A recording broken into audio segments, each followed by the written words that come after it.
நமஸ்தே, நான் ராணிகண்ணன் பேசுகிறேன். இன்றைக்கி நம்ம பார்க்க போகிறது பிக் பாஸ் தமிழ் சீசன் 9 டே 62ஓட ரிவ்யூ சாட்டர்டே செஷன். நம்ம விஜேஎஸ் அவர்களது சும்மா பூந்து விளையாடிட்டார் நம்ம விஜேஎஸ்.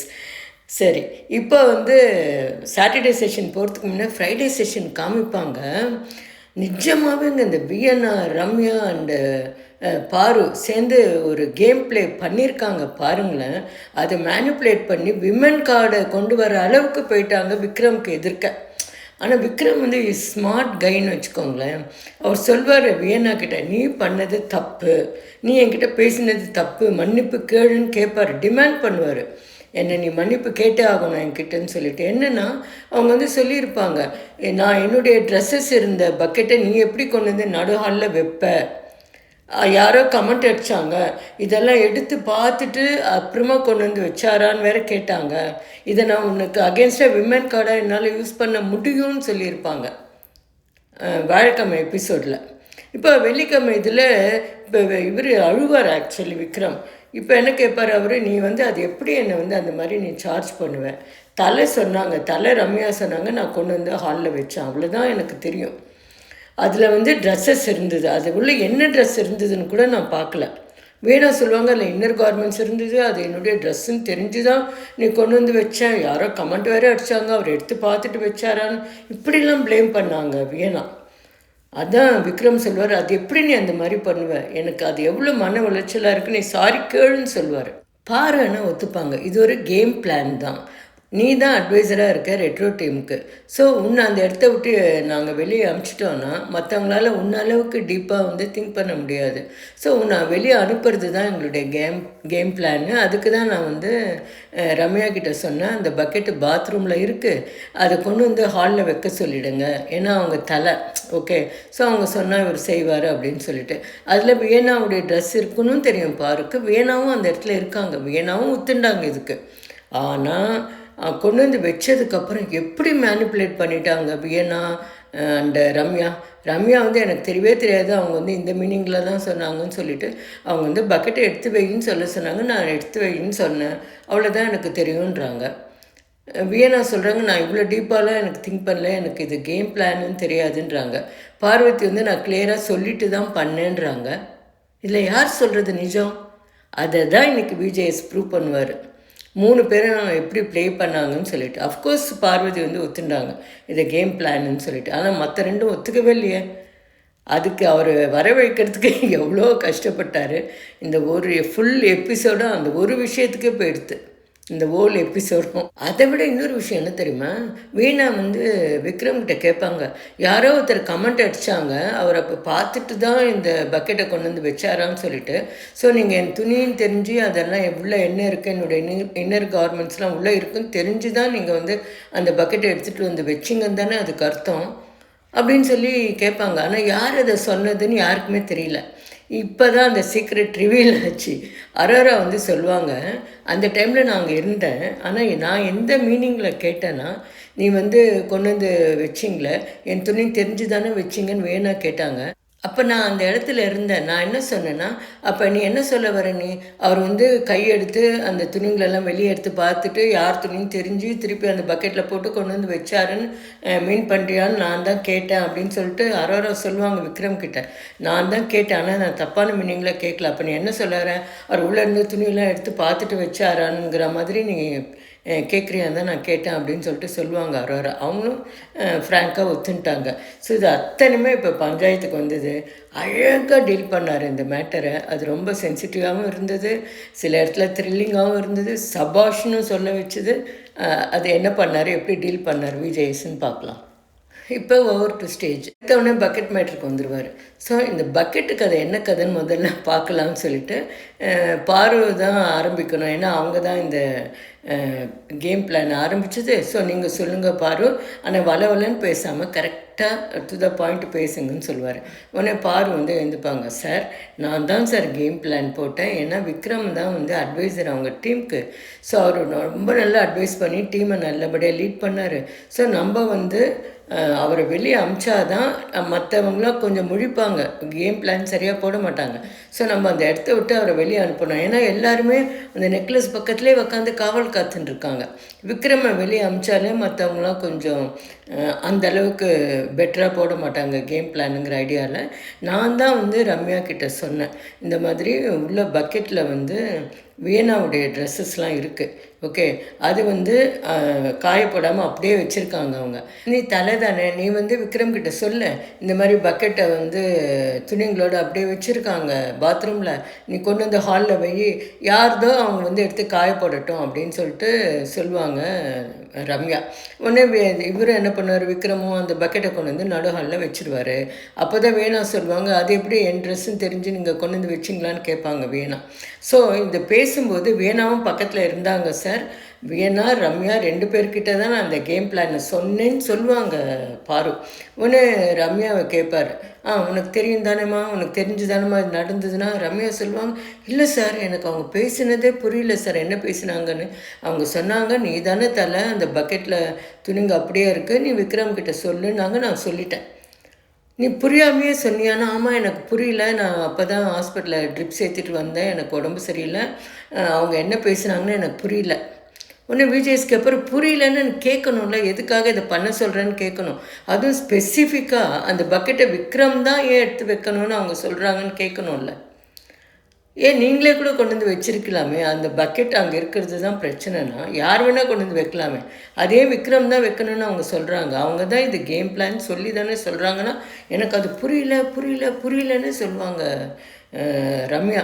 ஒன்று இவருக்கு விஜேஎஸ்க்கு கோவம் தரும், என்னம்மா புரியலன்ற, சும்மா நீ வந்து வீட்டுக்குள்ளே உடம்பு சரியில்லை, எனக்கு புரியல, எனக்கு மைண்ட் அப்செட் ஆகிடுச்சு, அதெல்லாம் இங்கே வந்து வச்சுக்காத. நீ உனக்கு உடம்பு சரியில்லையா, விளையாட முடியலையா, நீ வெளியே போ, அப்புறம் ஏன் நீ வந்து இங்கே விளையாடின்னு இருக்க வீட்டில் அப்படின்னோடனே உடனே அவங்க சொல்லுவாங்க, சார் எனக்கு உடம்பு சரியில்லை சார், நான் வெளியே போகிறேன்னு சொல்லிவிடுவாங்க. உடனே இவர் வெளியே போகணுமாம்மா, சரி போமா வா, பிக் பாஸ் கதவை திறங்க, வெளியே வாமா அப்படின்ட்டுவார். பிக் பாஸும் க்ளீனாக கதவை திறந்து விட்டுருவார். அவ்வளோதான். இவங்க வந்து போவாங்க, போனவுடனே அழுதுகிட்டே போவாங்க.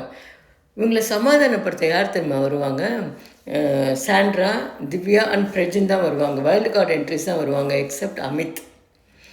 பழைய கண்டஸ்டன்ட் யாருமே வரமாட்டாங்க. ஏன்னா இவங்க தான் எல்லோரையும் பேக் ஸ்டாப் பண்ணிட்டாங்களே. கனியை வந்து அம்மான்னு சொன்னவங்க கனியை பேக் ஸ்டாப் பண்ணாங்க, அண்ணான்னு சொன்ன சபரியும் பேக் ஸ்டாப் பண்ணிட்டாங்க. இப்போ அவங்க சேர்ந்துருக்கிறது யார் கூட, பாரு, சாண்ட்ரா அண்டு திவ்யா கூட. சாண்ட்ரா ஒரு கன்னிங் லேடி, பாரு கேட்கவே வேண்டாம், ஓகே. ஸோ அவங்களோட சேர்ந்து இவங்க எங்கே உருப்பட போகிறாங்க, இவங்களே ஒரு டாக்ஸிக் தான். ஸோ டாக்ஸிக்கோட சேர்ந்து இன்னும் டாக்ஸிக் வந்து ஜாஸ்தி தான் ஆகிடுது. ஒன்று சாண்ட்ராவும் திவ்யாவும் வந்து அவர் உனக்கு புரிய தான் வைக்கிறாரு சுச்சுவேஷனை, உன்னை வந்து கேட்குறாரு, கேட்ட கேள்விக்கு நீ பதில் சொல்லு, அவ்வளோதான். உனக்கு புரியலையா, எனக்கு புரியல அப்படின்னு சொல்லு, அவ்வளோதான். அதை விட்டுட்டு எனக்கு உடம்பு சரியில்லை, ஏன் இவங்க வந்து இப்படி ட்விஸ்ட் பண்ணுறாங்க ரம்யா, எனக்கு புரிஞ்சுதான் நான் வந்து விக்ரமை வந்து கொண்டு வந்து வைக்க சொன்னேன், நான் தலையாக இருந்து நான் சொன்னேன் கேட்பாருன்னு இவங்க ஒத்துன்ட்டாங்கன்னு வச்சுக்கோங்களேன். அப்போ இவங்க தலைங்கிற ரோலை அவங்களுடைய டீமுக்காக மிஸ்யூஸ் பண்ண மாதிரி ஆகிடும், எக்ஸ்ப்ளாய்ட் பண்ண மாதிரி ஆகிடும். அதுக்கு பயந்துட்டு தான் அவங்க வந்து இப்படி மறைச்சி, எனக்கு புரியவே இல்லை அவங்க சொன்னது, அவங்க ஏதோ சொன்னாங்க நான் சொல்லிட்டேன்றாங்க. அதான் விஜேஸ் கேட்பார், என்னம்மா யார் என்ன சொன்னாலும் நீ பண்ணிடுவியா அப்படியே அப்படின்னு சொல்லி கேட்பார். புரியலன்னா ஏன் எனக்கு புரியல எக்ஸ்பிளைன் பண்ணுன்னு சொல்ல வேண்டியதானே. அதை தான் அவர் கேட்குறாருன்னு சொல்லிட்டு சாண்ட்ராவும் திவ்யாவும் பிரஜனும் சமாதானப்படுத்திட்டு நீ வந்து சாரி கேளு, கேமரா கிட்டே போயிட்டு பிக் பாஸ்கிட்டையும் விஜய் சேதுபதி சார்கிட்டையும் நான் பண்ணது தப்பு தான், நான் இந்த கேமை வந்து கண்டினியூ பண்ணுறேன்னு சொல்லு அப்படின்னு சொன்ன உடனே திருப்பி கேமரா எதிர்க்க போய் நின்றுட்டு, சாரி நான் தெரியாமல் பேசிட்டேன், இவ்வளோ பெரிய சான்ஸ் எனக்கு கிடச்சிருக்கு, எனக்கு வெளியே போக இஷ்டம் இல்லை, நான் கேமை கண்டினியூ பண்ணுறேன் அப்படின்னு சொல்லிட்டு சொல்லுவாங்க. இப்போ விஜேஎஸ் வந்து பிரேக் முடிச்சுட்டு வருவார். அதுக்குள்ளே நம்ம பிக் பாஸ் டோரெல்லாம் திறந்து ரெடியாக வச்சுருப்பார். இவங்க வந்து நான் போகல பிக் பாஸ் அப்படின்னு சொல்லிட்டு சொல்லிடுவாங்க. இப்போ ரம்யாவை கேட்பார், என்னம்மா விளையாட்டை கண்டினியூ பண்ணுறீங்களா அப்படின்னு.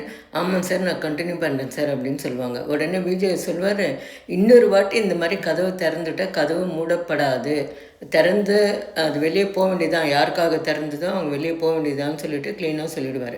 ஓகே, இப்போ மறுபடியும் பழையபடி ஃபஸ்ட்லேருந்து ஆரம்பிக்கலாம். நடந்ததெல்லாம் அப்படியே தொடச்சிருங்க, மறுபடியும் ஃபஸ்ட்லேருந்து ஆரம்பிங்கன்னு சொல்லிட்டு மறுபடியும் பார்வை வந்து எழுப்பி நீ ஃபஸ்ட்லேருந்து சொல்லுமா அப்படின்வார். மறுபடியும் ஃபஸ்ட்லேருந்து சொல்லுவாங்க. சார், நான் இது ஒரு கேம் பிளான் தான் சார் அப்படின்னு ஃபுல் கதையும் சொல்லுவாங்க. விஜய் ரம்யா கிட்ட கேட்பார், என்னம்மா இப்போ அவங்க சொன்னது நீ புரிஞ்சு தானே நீ வந்து விக்ரம் வந்து பக்கெட்டை வைக்க சொன்னேன்னா, எனக்கு அவங்க சொன்னது புரியல சார், ஆனால் அவங்க சொன்னாங்களேன்னு சொல்லிவிட்டு நான் வந்து விக்ரம் கிட்ட சொல்லிட்டேன், இப்போவும் அதே பாட்டை தான் பாடுவாங்க. சரி, உனக்கு புரியலையா, ஓகே நீ உக்காந்துருமா அப்படின்னு சொல்லிட்டு இவங்க வேணாவே எழுப்புவார். வேணா நீ சொல்லு அப்படின்னோடனே, ஆமாம் சார் இது கேம் பிளான் தான் அவங்க சொன்னாங்க, ஆனால் எனக்கு கூட வந்து இவ்வளோ டீப்பாக நான் திங்க் பண்ணல, எனக்குமே அவங்க கேம் பிளான் வந்து சரியாக புரியலன்னு சொல்லிடுவாங்க. என்ன தெரியுமா, ரம்யா என்ன சொன்னாங்களோ அதே நம்மளும் சொல்லி தப்பிச்சுக்கலாங்கிறது தான் வேணாவுடைய நோக்கமாக இருந்தது. நல்லாவே தெரிஞ்சுது. ரம்யாவும் வேணாவும் தப்பிச்சிட்டா பழி மொத்தமும் பார்வதி மேலே விழுந்துடும், பாரு எப்படியும் சமாளிச்சிருவாங்கங்கிற ஒரு எண்ணம் தான் இவங்க 2 பேருக்கும். உடனே இவர் கேட்பார் விஜய், அந்த பக்கெட்டில் உன்னுடைய துணிதானமாக இருந்தது அப்படின்னு சொல்லிட்டு. ஆமாம் சார், அது உனக்கு தெரியும் தானே, பாரு வந்து அந்த பக்கெட்டை தான் எடுத்து வைக்க சொல்கிறாங்க ஹால்லன்னு சொல்லிட்டு தெரியும் தானே அப்படின்னோடனே, தெரியும் சார். அப்போ அந்த பக்கெட்டை ஹாலில் வச்சதுக்கு நீ ஏன் விக்ரமை கொஸ்டின் பண்ணுற, ஃபஸ்ட்டு நீ யாரை கொஸ்டின் பண்ணியிருக்கணும்னு கேட்பார் விஜய்ஸ். சார், நான் ஃபஸ்ட்டு வந்து பார்வை கொஸ்டின் பண்ணியிருக்கணும், அதுக்கப்புறம் நான் ரம்யாவை கொஸ்டின் பண்ணியிருக்கணும், நான் விக்ரமை கொஸ்டின் பண்ணது தப்பு தான் சார், நான் வந்து அப்போ கன்ஃபியூஸ் ஆகிட்டேன் சார் அப்படின்னு பயங்கரமாக உணர்வாங்க. அது மட்டும் இல்லை சார், அப்போ கூட்டத்தில் யாரோ வந்து அப்போ என்ன சொல்கிற நீ, விக்ரமன் வந்து தெரிஞ்சு தான் உன்னுடைய ட்ரெஸ்ஸுன்னு தெரிஞ்சு தான் அந்த பக்கெட்டை வச்சாருன்னா, அப்போ அந்த உள்ளே இருக்கிற துணிங்கள்லாம் எடுத்து பார்த்துட்டு வச்சாருன்னு சொல்கிறியான்னு யாரோ கூட்டத்தில் சொன்னாங்க சார், அதனால வேற நான் வந்து ரொம்ப அப்செட் ஆகிட்டேன்னு சொல்லுவாங்க வியனா. உடனே இவர் வந்து அரோரா என்னம்மா சொல்கிற நீ அப்படின்னு கேட்பார். என்ன சொன்னது அரோரா தானே. உடனே அரோரா சொல்லுவாங்க, ஆமாம் சார் நான் தான் சொன்னேன், ஆனால் நான் இந்த மாதிரி மீனிங்கில் கேட்கல, நான் எப்படி கேட்டேன்னா இந்த மாதிரி நீ வந்து என்னுடைய ட்ரெஸ்ஸுன்னு தெரிஞ்சு தான் நீங்கள் கொண்டு வந்து வச்சிங்கன்னு சொல்லிட்டு வேணா வந்து விக்ரமை ப்ளேம் பண்ணாங்க, அதனால நான் கேட்டேன், அப்போ நீ என்ன சொல்ல வர, அந்த ட்ரெஸ் எல்லாம் எடுத்து பார்த்துட்டு கொண்டு வந்து வச்சாரான்னு சொல்ல வரியா, அந்த மீனிங்கில் தான் நான் கேட்டேன் அப்படின்னு சொல்லிட்டு அரோரா வந்து ஒத்துப்பாங்க. ஓகே, இப்போ வேணாக்கிட்ட திருப்பி வருவார் விஜயஸ். ஸோ நீங்கள் எல்லாம் தெரிஞ்சு தான் நீங்கள் வந்து பண்ணியிருக்கீங்க, வேணுன்னே வந்து விக்ரம் மேலே. ஆனால் இவர் வந்து க்ளோஸ் பண்ணது எப்படி தெரியுமா முடிப்பார், இதுவும் ஒரு துணி தானேம்மா, இன்னர் கார்மெண்ட்ஸும் துணி தானே, அதுக்கே இவ்வளோ பெரிய பிரச்சனைங்கிற மாதிரி முடிப்பார். ஆனால் அவர் அப்படி முடிச்சிருக்கக்கூடாது. இன்னர் கார்மெண்ட்ஸு அவர் எடுத்து பார்த்துட்டு திருப்பி பக்கெட்டில் போட்டு கொண்டு வந்து வச்சாருங்கிறதே வந்து ஒரு மாதிரி ஆக்வர்டாக இருக்குது வியனாவுடைய கிளைம் விக்ரம் மேலே அவங்க போட்ட பழி. ஸோ அவங்க என்ன தெரியுமா சொல்லுவாங்க வியன்னா வந்து விக்ரம் கிட்ட, இது வந்து விமன் கார்டாக போயிருக்கோம், நான் வந்து உங்களை வந்து காப்பாற்றி விட்டுருக்கேன்னு சொல்லுவாங்க. ஏதோ இவங்க வந்து அவருக்கு பெரிய ஃபேவர் பண்ண மாதிரி. அவர் என்ன அப்படி தப்பு பண்ணார் அவரை இவங்க காப்பாற்றி விடுறதுக்கு? அதனால தான் இன்றைக்கி வந்து இவ்வளோ பெரிய இஷ்யூவாக எடுத்து கொண்டு வந்து விஜேஎஸ் வந்து ஸ்பெசிஃபிக்காக அதை ஆர்கியூ பண்ணார். ஆனால் அந்த வார்த்தையை அவர் சொல்லவே மாட்டார். இதை வந்து நீ விமன் கடை கொண்டு வந்து ஒரு ஆளை வந்து இவங்க வந்து அவருடைய கேரக்டர் அசாசினேட் பண்ண பார்க்குறீங்கன்னு சொல்லியிருக்கணும் அவர். அது சொல்ல மாட்டார், பாலிஷ்டாக சொல்வார். அதுவும் ஒரு துணி தானே அப்படின்னு சொல்லி முடிப்பார். ஓகே, இதோட இந்த இஷ்யூ முடியுமா? அவங்க அழுதுகிட்டே உட்காருவாங்க வேணா. உடனே நான் அழுதுகிட்டே ஒரு பிரேக் விடுறேன் அப்படின்னு சொல்லிட்டு போவார் விஜய். அதெல்லாம் கிளாஸியாக இருக்கும். வந்துட்டு சொல்வார், பார்வதி வந்து ஒரு சூப்பர் கேம் பிளான் போட்டாங்க, ஓகே, அதை வந்து உங்கள் எல்லாரோடையும் டிஸ்கஸ் பண்ணாங்க, அதை நீங்கள் எக்ஸிக்யூட் பண்ணுறீங்க, அதை ஓப்பனாக ஒத்துக்கிறதுக்கு என்ன? ஆமாம் கேம் பிளான் போட்டோம், அதை எக்ஸிக்யூட் பண்ணுறோம், அப்போ தானே கேம் இன்ட்ரெஸ்டிங்காக இருக்கும், அதே நீங்கள் மறைக்கிறீங்க, இது ஒன்றும் தப்பு கிடையாது. கேட்பார் இவர் ரம்யாவை, கெட்ட வார்த்தைலாம் பேச தெரியுது, எனக்கு புரியலன்னு சொல்கிறீங்க, புரியலன்னு மட்டும் கேட்க தெரியாதான்லாம் கேட்பார். செம்மையாக கேட்டாருன்னு வச்சுக்கோங்களேன். அப்புறம் ஜென்ரலாக சொல்லுவார், ஒவ்வொருத்தருக்கும் ஒவ்வொரு கேரக்டர் கொடுத்தாங்க, பாரு அண்டு விக்ரம் தான் அவங்க கேரக்டர் வந்து நல்லா பண்ணாங்க, வேறு யாரும் சரியாக பண்ணல, சரியாக யூஸ் பண்ணிக்கல அப்படின்னு சொல்லிட்டு சொல்லுவார். ஸோ இதெல்லாம் ஒரு நல்ல ஆப்பர்ச்சுனிட்டி, நல்லா யூஸ் பண்ணிக்கோங்க, உங்களை நாளைக்கு சந்திக்கிறேன்னு சொல்லிட்டு போயிடுவார். ஸோ இந்த ஹோல் எபிசோடு அந்த பக்கெட் மேட்டர் தான் இன்றைக்கி நடந்தது. அவர் போனதுக்கப்புறம் வியன்னா வந்து விக்ரமை ஹக் பண்ணிவிட்டு சாரி கேட்பாங்க. ஸோ ரியலைஸ் பண்ணிட்டாங்க அவங்க மிஸ்டேக். இதோட இந்த எபிசோட் முடிஞ்சது. நான் டெய்லி பிக் பாஸ் ரிவ்யூ போடுறேன். மறக்காமல் வீடியோஸை பாருங்கள். மறக்காமல் சப்ஸ்கிரைப் பண்ணுங்கள். பிடிச்சிருந்ததுன்னா லைக் பண்ணுங்கள், கமெண்ட் பண்ணுங்கள். தேங்க்யூ.